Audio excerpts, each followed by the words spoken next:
Out in the Pacific Ocean, just off Canada, lies Frederick Island. It's an ecological reserve for many species of birds.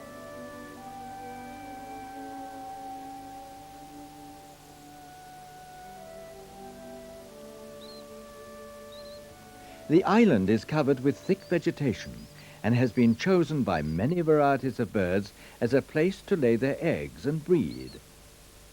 This egg has been laid by a guillemot.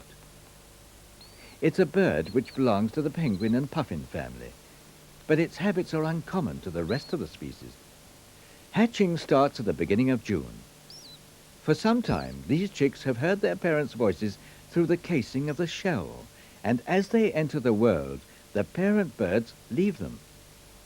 The chicks are born with a knowledge of their individual parent's sound, and this fact alone will ensure their survival.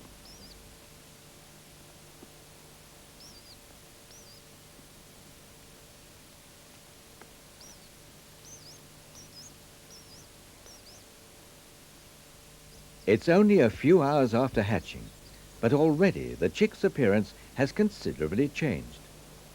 Its plumage has dried and the down, which is coated with oily substances, is waterproof. All round the island, the sea is usually hostile, with turbulent water and dangerous currents.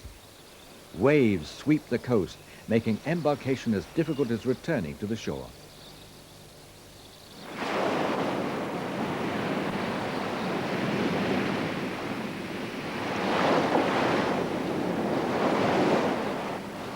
Offshore, but near the island, the parents of the young guillemots gather together. Loudly they call out. Their voices can be heard from far away. It's a sound the young chicks can hear perfectly from the bottom of their burrows.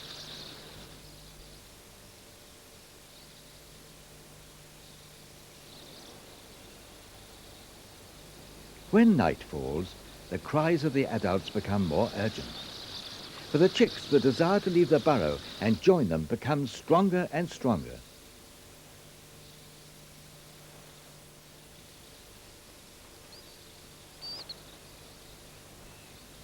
This guillemot is only 2 or 3 days old and looks very fragile.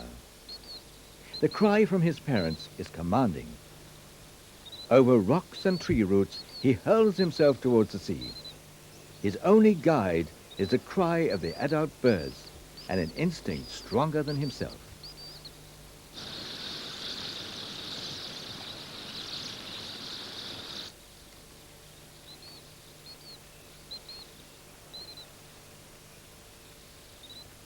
The nearer they get to the sea, the more the energy of the chicks seem to multiply.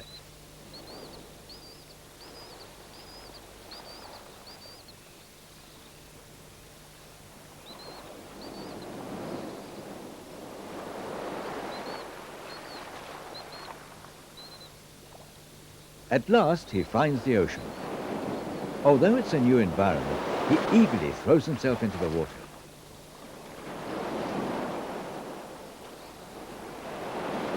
There's a moment of panic, a sudden indecision. And the sea casts him back onto dry land. Gathering up courage, he makes another attempt to leave the island.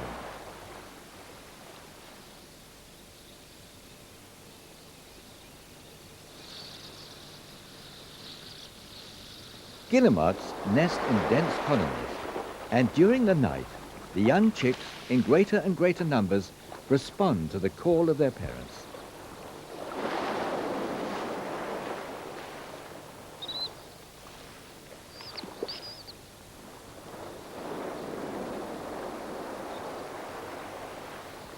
The urge is impossible to resist, although not all the chicks share the same enthusiasm. Some do it the hard way.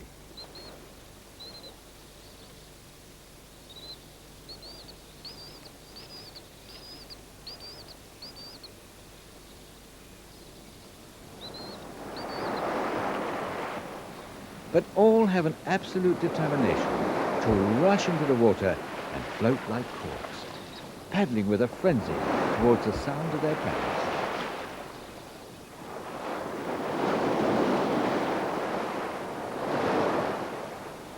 In a period of 2 weeks, more than 30,000 guillemots that nest on Frederick Island are going to jump into the sea in this way, always at night and overcoming whatever obstacles bar their way. They will all join their individual parents, uncannily finding their own families, recognizing voices they only heard inside the shells.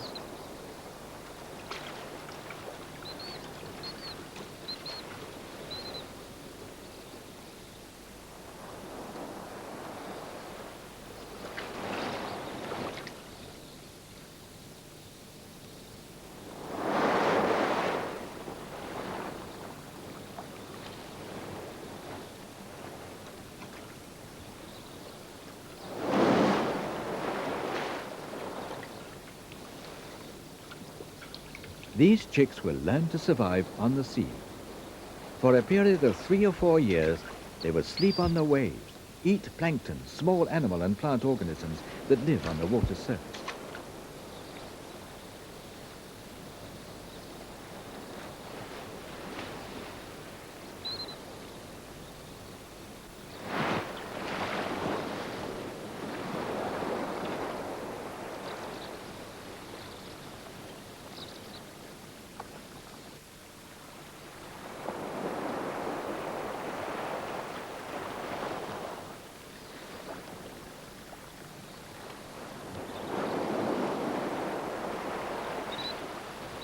One day in April, they will return to Frederick Island and live as their parents before, dig a burrow, lay eggs, and stay there till the young respond to the call of the sea.